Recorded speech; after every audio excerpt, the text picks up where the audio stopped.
안녕하세요. 살림하는 남자 김정호입니다. 자, 제일 먼저 해야 될 건, 여러분들이 이 수업을 키시고 제일 먼저 해야 될 거는 이 화면을 켜고 휴대폰으로 보시든 아니면 컴퓨터 앞에 앉아서 책을 펴고 보시든 이 화면을 켠 자기 자신을 칭찬해 보세요. 아, 나 지금 잘하고 있어. 자, 그렇게 하시면 어떤 시험이든 다 어렵죠. 근데 주관식 시험은 더더군다나 도전해본 경험이 없기 때문에 더 힘드실 거예요. 근데 그렇게 자기 격려를 계속해서 반복하다 보면 이제 힘도 생기고 그 공부를 계속할 수 있는 힘도 생기고 본인이 조금 더 즐거워지죠. 그래서 점점 더 좋은 반응을 일으키게 돼요. 그래서 지금 현재는 내가 책 내용을 잘 모르지만 그렇게 자기 자신을 자꾸 격려하면서 공부를 하다 보면 스스로 발전하고 크면서 본인의 밝아진 성격까지 이렇게 볼 수 있으면 좋겠어요. 그래서 공부 재미있게 하시는 방법, 아, 나 지금 잘하고 있어. 이렇게 시작하세요. 자, 나무의 줄기 성장은요, 이제 나무는 크게 이제 줄기, 가지, 이렇게 나눠져 있죠. 그리고 이 윗부분을 이제 우리가 이제 수관이라고 하는 거고, 그러면 가지의 성장이나 줄기의 성장이나 지금 이 부분이 여기 이 사이에 있는 이 부분을 가리키는 건데, 그게 가지라 그래서 이 줄기 성장에 영향이 없냐? 아니에요. 줄기만 보는 건 아니고 줄기 가지 포함해서 조금 더 큰 것 이렇게 보시면 될 거고요. 여기에서 얘기하는 줄기는 그러니까 잎을 제외한 부분, 이제 옆으로 이렇게 크고 이런 부분인데 나무는 풀하고 다르게 이제 직경생장을 하죠. 그렇지만 여기서 지금 이 단원에서 다루는 거는 직경생장이냐 길이생장이나 이런 부분을 다루는 게 아니고 전체적으로 직경생장과 길이생장을 하면서 어떤 형태로 성장을 하냐 이제 이거를 이제 구분해 주는 단원이에요. 그래서 나무의 줄기성장은 제일 중요한 게 동아, 상황에 따라서 동아라고 쓰기도 하고 원기라고 쓰기도 해요. 그러니까 동아가 원기고 원기가 동아인데 이게 잎하고 이제 새로운 가지가 될 부분이 들어있는 거죠. 근데 동아는 사실 그 꽃눈이 있고 꽃눈도 있고 이제 잎이 될 잎눈도 있죠. 그 이제 여바, 화 이렇게 부르는데 그런 부분들은 그러니까 용어상의 차이일 뿐이고요. 이제 같은 단어라고 보시면 돼요. 그래서 줄기성장은 제일 먼저 동화 또는 원기에서 시작하는데 당연히 봄이죠. 일정 기간 휴면 상태에 있던 겨울에 추워서 이제 휴면 상태에 있던 시원세포는 뭐냐면 모든 것의 시작인 세포, 그러니까 줄기세포 정도로 생각하셔도 괜찮을 거예요. 동물에 있어서 줄기세포.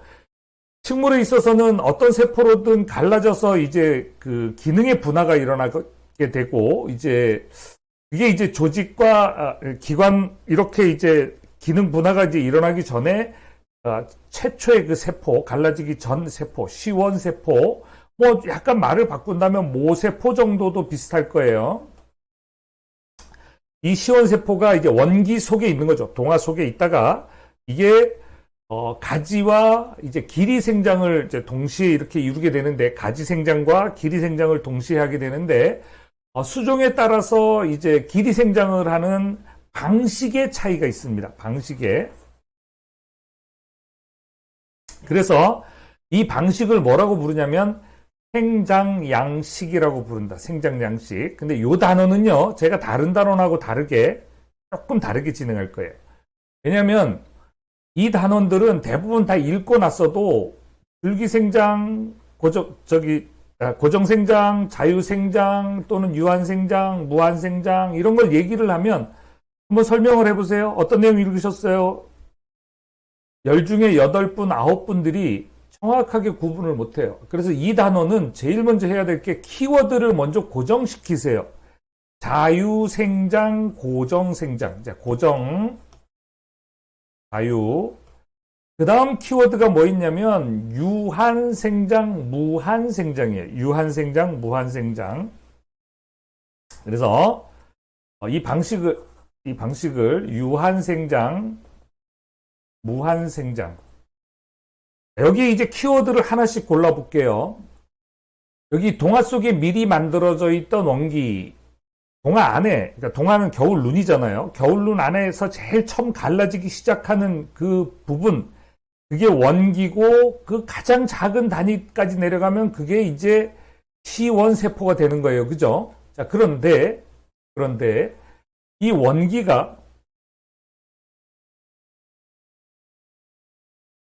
원기라는 키워드를 딱 먼저 못을 박으면 고정생장의 경우에는 작년에 자랄 모든 줄기의 원기가 전년도에 형성된 동화 속에서 있는 거예요. 미리 들어가 있는 거죠. 그래서 이거 잘 보시면 대부분 다 침엽수류예요. 침엽수류인데 화렵수에는 참나무 하나만 있어요. 그래서 얘네들은 뭐냐면 딱 한 마디씩 크는 거예요. 봄에 요만한 눈에서 있던 게 줄기 요만큼 크고 나면 그 다음에 여기 겨울로 만들고 요만큼 더 자라면 겨울로 만들 만큼 자라면 더 이상 안 자라는 거예요. 그러니까 어떻게 돼요? 딱 요만큼. 성장 조건이 좋으면 이 마디 안에 길이가 길어지겠죠.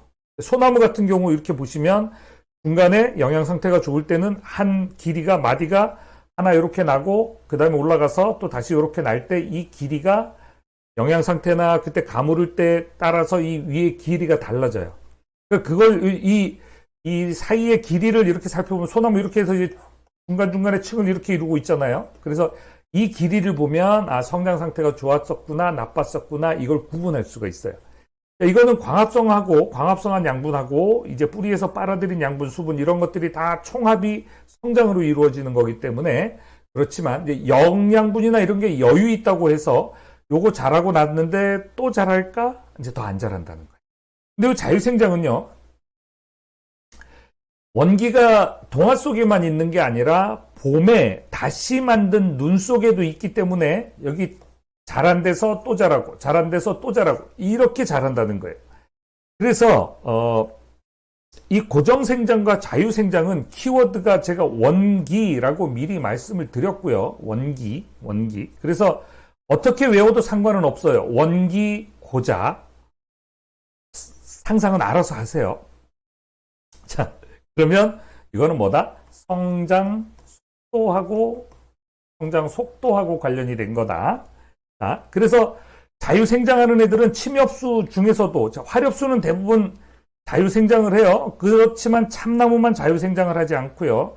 침엽수 중에서 향나무 속, 측백나무 속, 편백나무 속이 자유생장을 하는 거예요. 그러니까 얘는 사실 어떻게 보면 성장 속도하고 관련이 된 거예요. 그렇다고 향나무 속이 빨리 큰다는 건 아니고 다 향나무 속 중 일부가 빨리 크는 거고 편백나무 같은 경우는 조금 더 빨리 크죠. 계속해서.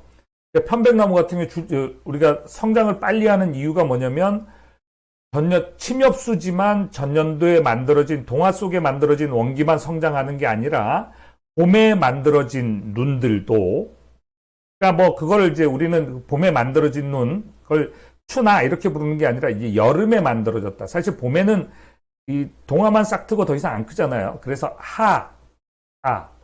여름 눈에도 이 원기가 들어 있어서 계속해서 자라게 되는 나무 이게 자유생장. 그래서 얘는 성장 속도 이렇게 못을 박으세요. 그리고 이 수종 외우셔야 돼요. 향나무, 측백나무, 편백나무, 속 그리고 고정생장은 소나무, 잣나무, 가뭄배나무, 솔송나무 등의 침엽수와 화렵수 중에선 참나무 이렇게 외우셔야 되고요. 여기다가 만약에 다른 내용을 넣으시면 안 돼요. 이게 성장 속도하고 관련이 된 거지 다른 내용을 더 섞으면 헷갈려요. 그래서 이렇게 키워드를 가지고 가셔야 됩니다. 자, 유한생장, 무한생장의 키워드는 뭐냐면 정아예요. 정아라는 게 뭐냐면 이렇게 나무가 있으면 여기 제일 끝에 있는 눈, 주지의 끝에 있는 불된 줄기의 끝에 있는 이 눈, 물론 여기 가지의 끝에도 또 눈이 있겠죠. 여기도 정아가 있겠죠. 그렇지만 여기 주지의 끝에 있는 눈, 걔를 특별히 정아라고 부르고요. 정아가 이렇게 보시면 돼요. 유한생장은 정아가 주지의 주된 가지의 줄기의 주된 가지, 주된 줄기의 끝에 주지의 끝에서 측지의 성장을 가까우면 못 자라게 하고 멀면 더 잘 자랄 수 있게 해줘서 결국 전체적으로는 이렇게 원추, 원뿔형 수관을 갖게 된다는 거죠. 자, 요런 수관을 갖게 되면, 원뿔형 수관을 갖게 되면 얘를 우리는 유한생장한다. 그래서 우리가 유한생장하고 무한생장은 키워드가 정아인데 정아는 주지의 끝에 있다. 그래서 측지의 성장을 제한해서 원추형 수관을 만드는 것이 이 유한생장이고요. 원추형 수관을 만드는 것이 유한생장이고, 이 무한생장 같은 경우는 계속해서 이제 끝에서 계속 더 자라다 보니까 이 계속해서 자라긴 하지만 이 정아, 주지의 끝에 있는 정아의 영향을 안 받고 계속해서 자라니까 결국은 이렇게 둥근 수관을 만들게 된다는 거예요. 그래서 그 예가 뭐냐면 느티나무처럼 둥근 수관형을 만들어내는 게 무한생장이다. 그러면 이 유한생장과 무한생장의 결과물은 뭐냐? 수관형이라는 거예요. 수관형. 하나는 저 둥근 수관, 원형 수관인 거고 하나는 원추형 수관인 거예요. 자, 다시 한번 보시죠. 정하는 유한생장, 무한생장 위에 원기가 고정생장, 자유생장, 성장 속도하고 관련된 거. 그러니까 동하만 자랄 거냐, 하하까지 자라냐. 그다음에 그 유한생장과 무한생장은 이제 유한생장은 정하가 주지의 끝에 앉아가지고 이 옆에 이렇게 측지의 성장을 제한해서 침엽수의 뾰족한 수관형을 유지하는 것. 그러니까 대부분의 침엽수가 되겠죠, 그죠? 자, 그 무한생장은요. 느티나무처럼 이렇게 둥근 수관형. 그럼 요거는 성장 속도가 아니라 유한, 무한이 성장 속도 같지만 결국 얘는 수관의 모양을 얘기하는 거다. 그죠? 자, 이렇게 이제 모습을 받고 나머지를 차근차근 보셔야 돼요. 그래서, 이 대부분의 수종들이 이제 자유생장하냐, 고정생장하냐 이렇게 딱 결정되어 있지만, 고정생장을 하다가 자유생장으로 이어지는 수종들도 있습니다. 그게 뭐냐면, 고정생장에 의해 봄 가지를 만들고 다시 자유생장에 의해 하나 또는 여러 개의 하를 통해서 여름 가지를 만드는 게 포플러류, 자작나무류, 백합나무류 이런 것들이 이제 고정생장에서 자유생장으로 이어지는 거죠. 그래서 요거까지는 안 해오셔도 돼요. 다만 고정생장, 자유생장 반드시 암기하셔야 되고 당연히 시험에 나왔었죠. 안 나올 수가 없습니다. 이런 내용들은. 근데 여러분들이 서술하다 보면 헷갈리게 되는 거라서 이제 요거까지 외우면 좋지만 일단 여기 고정생장, 자유생장, 원기, 키워드 그리고 걔는 성장 속도다. 그다음에 유한생장, 무한생장은 수관형을 만드는 거다. 그 키워드는 정하다. 정하가 유한생장과 이 측지 성장을 제한하면 유한생장, 그게 측지 성장을 제한하지 않으면 무한생장. 그래서 둥근 수관형을 유지하는 건데 장지와 단지도 사실 이제 그런 개념하고 비슷해요. 그렇지만 장지와 단지는 약간 다른 개념이에요. 잎과 잎 사이의 한 마디 길이. 우리가 소나무 같은 경우는 하나 마디가 나고 또 다시 이렇게 줄기에 갈라지고 이런 식으로 계속 자라잖아요. 그죠? 요 잎과 잎 사이에 이제 마디 길이. 그리고 여기에도 이제 잎이 막 이렇게 나 있잖아요. 그죠? 그래서 소나무의 경우는 엽속은 잎하고 관련된 잎 묶음하고 이렇게 된 것들, 잎 한 묶음. 그래서 엽속이에요. 엽속은 단지, 가지는 장지. 가지는 이렇게 장지의 형태를 띠고, 가지는 이렇게 장지를 형태를 띠고, 여기 엽속, 요거 하나하나는 엽속을 다시 그리면 이런 형태가 되겠죠. 두 개가 이렇게 겹쳐 있는, 여기 밑에 이렇게 묶어져 있는, 자, 요런 형태가, 그거죠. 그래서, 가지는 장지, 엽속은 단지, 그리고 자유생장을 하는 수종도요, 나이가 들면 고정생장하고 단지로 바뀌는 경우가 종종 있습니다. 근데 이런 거는 우리가 쉽게 서술할 수 있잖아요. 자연스러운 현상이라서. 그래서 이런 건 억지로 외우지 않아도 되는데 반드시 외워야 되는 거 원기, 고자, 정아, 유무 아니면 정아, 수관형 여기는 원기, 성장속도 이렇게 해서 키워드로 읽으시면 안 헷갈리실 거예요. 근데 이거를 천천히 책으로 읽고 내가 이해되기를 기다리시면 조금 오래 걸릴 수 있어요. 그래서 키워드 먼저 학습하시고 외우시고 하시면 됩니다. 원기, 고자, 정아, 유무. 수관형은 원추형인 것이 전나무, 가뭄비나무. 그러니까 원추형이 유한생장인 거죠. 전나무, 가뭄비나무 같은 침엽수. 구형은 굴참나무, 느릅나무, 느티나무 이제 이런 종류들이 되겠습니다. 이건 요 때까지는 수목생리학 심판이 안 나왔던 때라서 여기까지 정리를 했어요. 수목생리학 심판은 저도 지금 보고 있습니다. 자, 나중에 필기한 걸로 계속해서 수업을 하고 싶지만 언젠가는 이어지겠죠. 저도 이제 일을 하면서 계속 꾸준히 하다 보니까 자, 어쨌든 저도 열심히 하겠습니다. 눈의 종류. 아까 이제 줄기의 성장이라면 줄기 끝에 있던 눈을 이제 살펴보는 거예요. 눈도 어떤 종류가 있냐에 따라서 사실 눈의 위치에 따라서 다 달리 구분하는 거예요. 자, 우리가 그냥 눈 이러면 가지 또는 잎이 될 부분 그리고 꽃이 될 부분 다르죠, 그죠? 그래서 이런 것들을 여바, 얘를 화아 이렇게 불러요. 근데 어찌됐거나 눈은 나무의 건강 상태를 알 수 있어요. 사람의 눈도 그 사람의 눈을 통해서는 사람의 마음을 볼 수 있다고 하죠. 자, 어찌됐거나 이 나무의 눈에서도 우리는 이제 이 나무가 건강한지 안 한지 색깔, 모양, 크기 이런 것들을 보면 얘를 구분할 수 있어요. 그러니까 평상시에 지금은 사실 아직 이파리들이 싹이 틀 때가 아니잖아요. 3월 초고 요즘에 계속해서 눈도 오고 이러니까 이럴 때 눈을 잘 살펴보세요. 눈이 어떻게 변하는지. 하루하루가 달리 바뀌고요. 겨울에 물론 싱싱한 상태로 있지만 이제 봄이 되면 조금 더 선명한 색깔로 빛나면서 서서히 변하기 시작합니다. 지금 휴대폰 가지고 다니면서 한번 보세요. 눈이 어떻게 변하는지. 그리고 침엽수의 눈은 어떤 게 있는지, 화렵수의 눈은 어떤 게 있는지. 제일 큰 눈, 목련 같은 거 있죠. 목련. 목련은 특히 화하고 이 여바가 확실히 구분이 되는 종류지만 제일 끝에 있는 굵은 눈은 대부분 화예요. 그죠?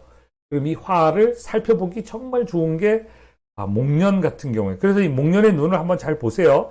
그리고 진짜 나무의사가 되시려고 하시는 분들 또는 국가유산 수리기술자가 되려고 하시는 분들 현미경까지는 아니어도 광학 현미경으로 눈을 관찰하는 건 사실 너무 크죠. 돋보기 같은 거로 크게 한번 관찰을 한번 해보세요. 다른 사람들이 그려놓은 거 말고.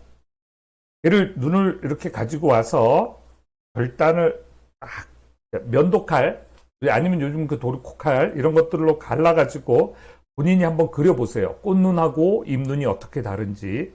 너무 많이 해치지 마시고 여러분 옆에 있는 거 한두 개 정도 자르는 거는 여러분들이 앞으로 나무를 더 계속해서 치료하실 거기 때문에 크게 부담 갖지 않고 하셔도 될 것 같아요. 사람이면 그렇게 못하죠. 어찌됐거나. 자, 이제 살펴보겠습니다. 그래서 이 눈은 잎, 가지, 꽃의 원시세포, 시원세포, 같은 말이죠. 모세포, 이렇게 불러도 다 같은 말이에요. 그렇지만 되도록, 이경준 박사님이 이제 쓰신 책에 그대로 표현되어 있는 대로 기억을 하세요. 잎, 가지, 꽃의 시원세포가 사실은 눈이다. 그래서 아직 자라지 않은 어린 가지와 잎과 꽃을 가지고 있고, 나중에 가지와 줄기의 주 구성 성분들을 안에 그대로 가지고 있는 거예요. 근데 이 가지는 끝부분이기 때문에 측방이 아니고 정단 분열 주직. 정단이라고 얘기하면 제일 끝에 있는 정단, 제일 끝에 있는 정단이라는 한자어가 제일 끝이라는 말이에요. 근데 제일 끝에서 분열하는, 그러니까 갈라지는 세포 분열이죠. 그런 조직을 가지고 있다. 그래야 이제 점점 많은 수의 세포를 만들면서 클 거 아닙니까? 그래서 얘는 이 시원세포는 세포 분열의 예비 기관이기도 합니다. 자, 그래서 눈은 어차피 세포 분열이 일어날 건데 그걸 미리 가지고 있는 거죠. 그래서 정화는 가지, 줄기 제일 끝에 자리 잡고 있는 눈, 한 북판에 자리 잡고 있는 눈, 특히 이제 주지를 만들고, 그러니까 정화는 이제 줄기, 이렇게 만들었을 때, 줄기죠, 그죠? 근데 여기다 줄기라고 쓰면 부된 가지, 그러니까 줄기라는 개념이라고 쓰기는 약간 안타깝고, 이러니까 주지라는 말을 쓴 거예요. 츠가는 정화의 측면에 있는 주로 이제 여기에서 이렇게 솟아나는 건데 그냥 여기 끝에서 맨 끝에 있는 눈, 옆에 있는 눈 이렇게 보시면 될 거예요. 그죠? 얘는 정화, 얘는 츠가 이렇게 갈 거고요. 자, 애가는 이파리가 이렇게 달려 있으면 이파리 사이에 나 있는 눈, 걔를 액아라고 합니다. 입 겨드랑이 사이에 이렇게 조그만하게 이제 나 있는 입, 어떤 것들은 있고 어떤 것들은 없어요. 다 있는 게 아니죠. 입과 대 사이에 여기에는 이제 인맥 뭐 이렇게 볼 수도 있고 애가라는 게 이제 그림으로 약간 그릴 수 있는 게 있으니까 이제 잘 살펴보시면 대부분 없지만 있는 종류들이 몇 개 있어요. 그래서 입과 대 사이, 입과 줄기 사이 여기에 나는 눈이다. 주로 애가는 그냥 새로운 잎이 되는 거다. 자마는요 이제 원래 있는 눈이에요. 원래 있는 눈인데 어디에 있냐면 여기 이제 돋아나려고 바깥으로 나오려고 싹 준비하고 있는 눈이에요. 근데 얘가 또 나이테를 하나 만들면 또 따라와서 이렇게 자라서 올라와요. 또 그 다음에 자라면 여기를 또 따라서 올라와요. 이렇게 쭉쭉 따라와요. 그러다가 이제 더 이상 자라기를 포기하면 에이 나는 자랄 기회가 없네. 이렇게 되면 여기 남는 얘가 뭐냐면 아흔이에요. 아흔. 눈의 흔적이 남아있다. 그런데 얘는 있었는데 싹이 안 튼 애가 자마잖아요. 자마. 자마는 그래서 아흔을 만드는 거고, 이 부정화는 원래는 눈이 틀 예정이 없던 곳이에요. 눈이 틀 예정이 없던 곳에 생기는 눈이에요.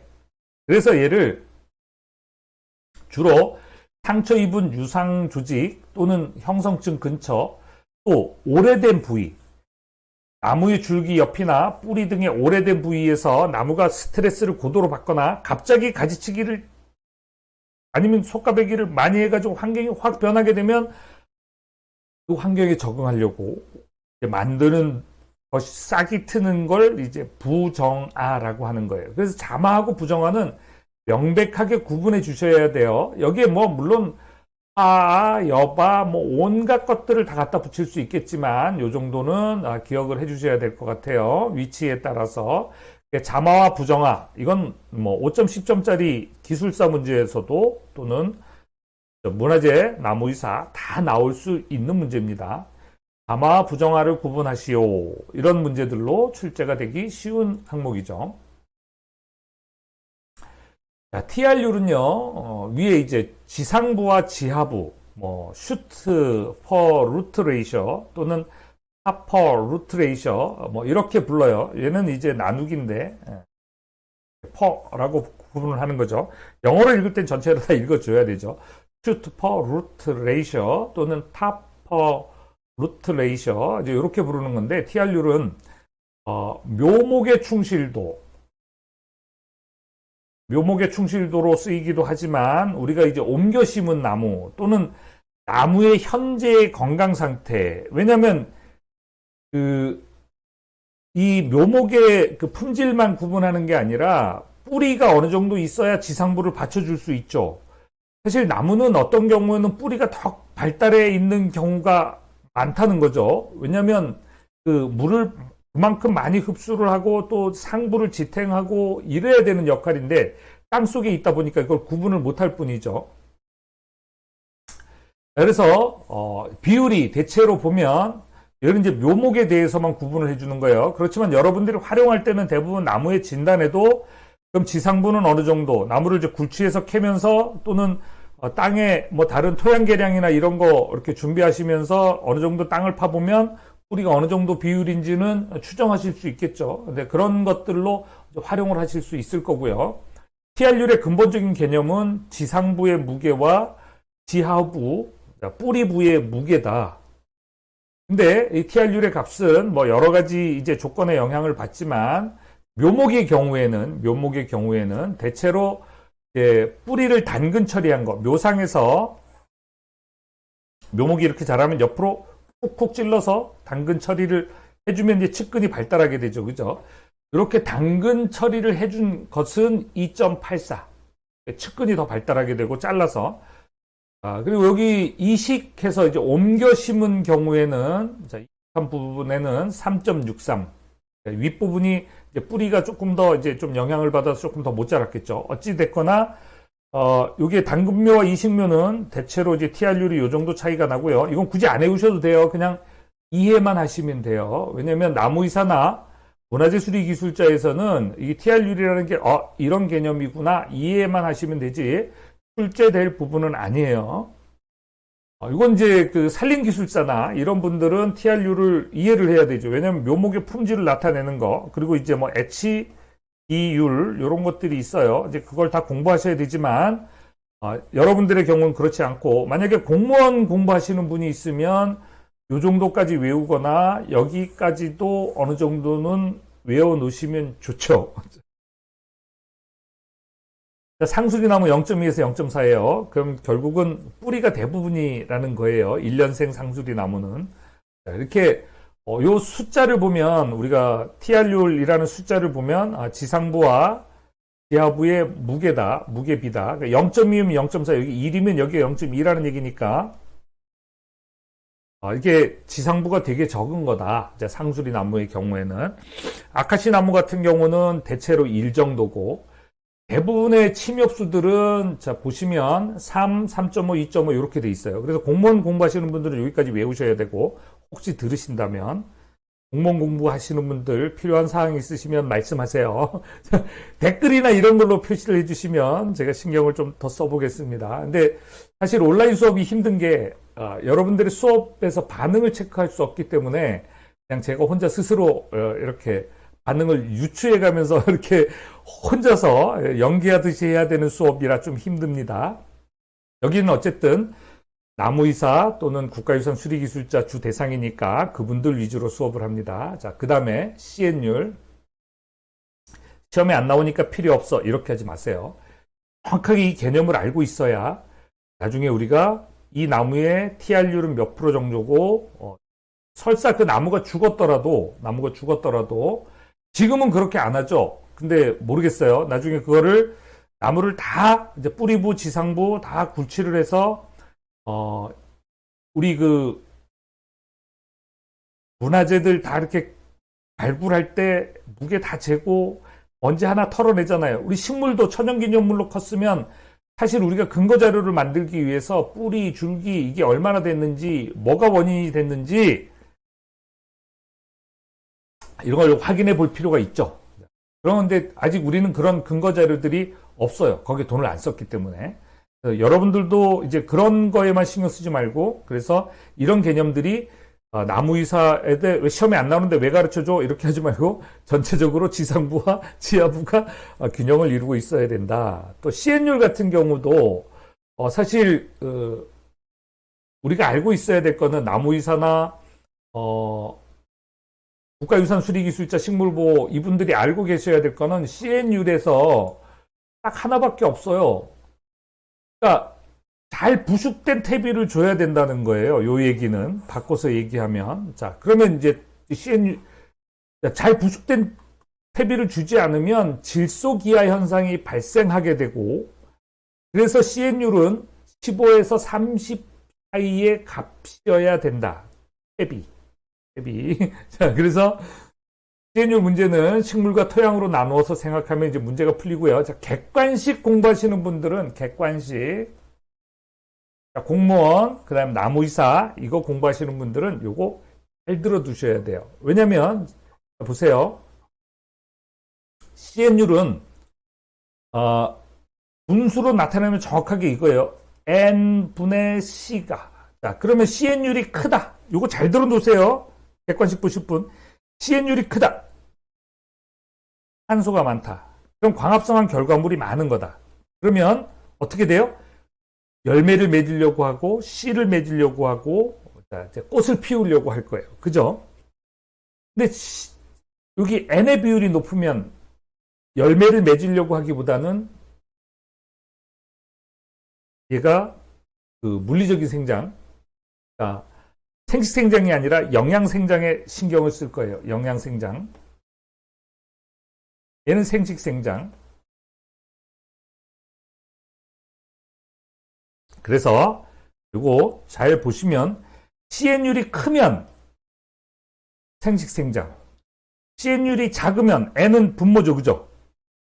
CN율이 작으면 영양 생장 이렇게 가는 거예요.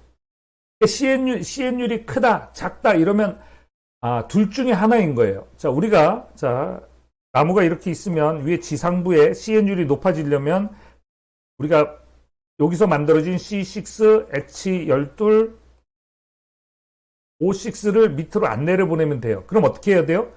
여기 한상박피해버리면 사부가 막히게 되고 체관이 막히게 되고 그러면 탄소가 높아지게 되겠죠. 그러면 임의로 높아진 거예요.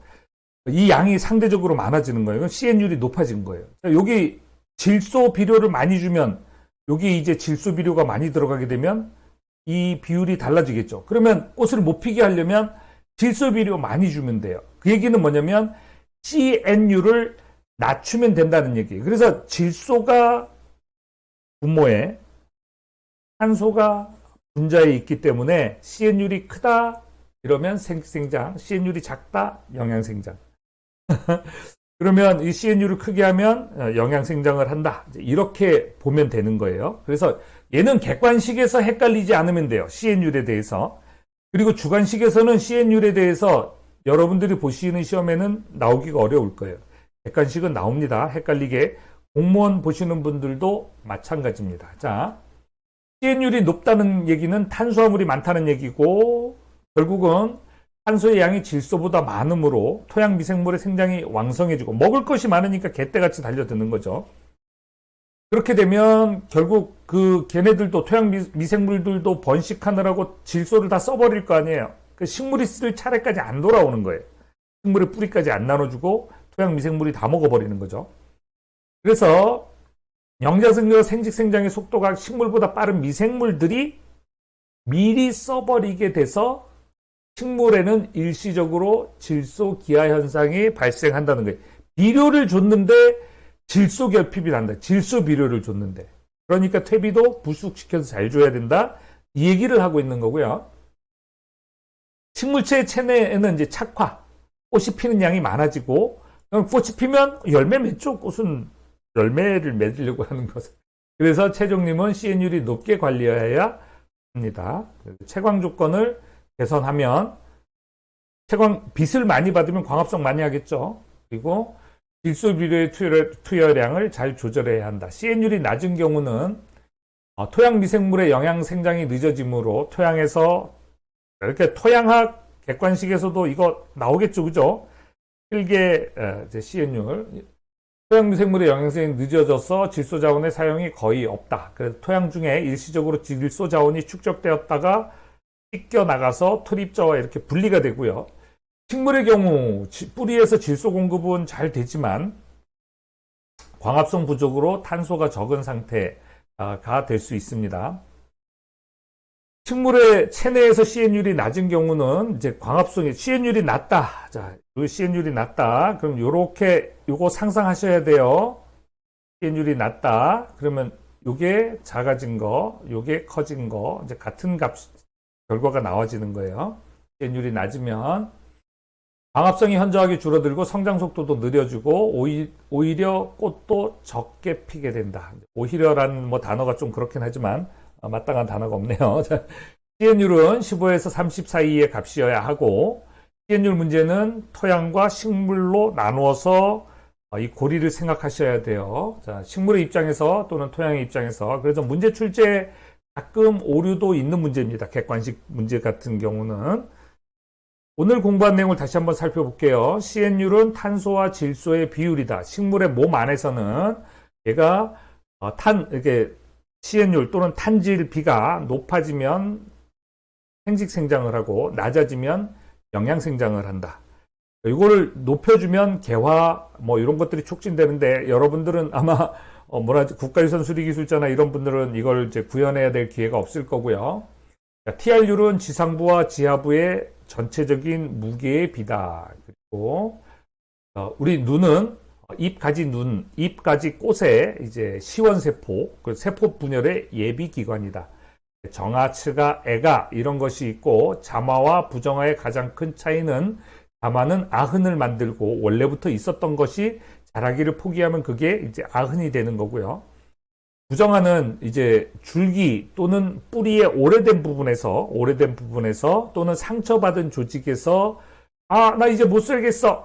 스트레스를 받으면 불규칙하게 형성되는 것이 부정하다. 그러니까 원래 없던 눈이 생긴 거다. 이렇게 해서 오늘 공부한 내용 머릿속으로 다시 한번 떠올려 보셔야 돼요. 그리고 여러분들이 다른 것들은 말고요. 자마와 부정화를 스스로 설명할 수 있는지, 그리고 두 번째 TR율이 지상부와 지하부의 무게라는 정도, 무게비라는 정도 알 수 있으면 되고, CN율에서는 객관식에 틀리지 않게 CN율이 높다, CN율이 낮다, 요거 이제 분수 요식을 정확하게 기억하시면 됩니다. 요 정도는 기억하실 수 있죠. 이걸 뭐라 그러냐면 복습이라고 하고요.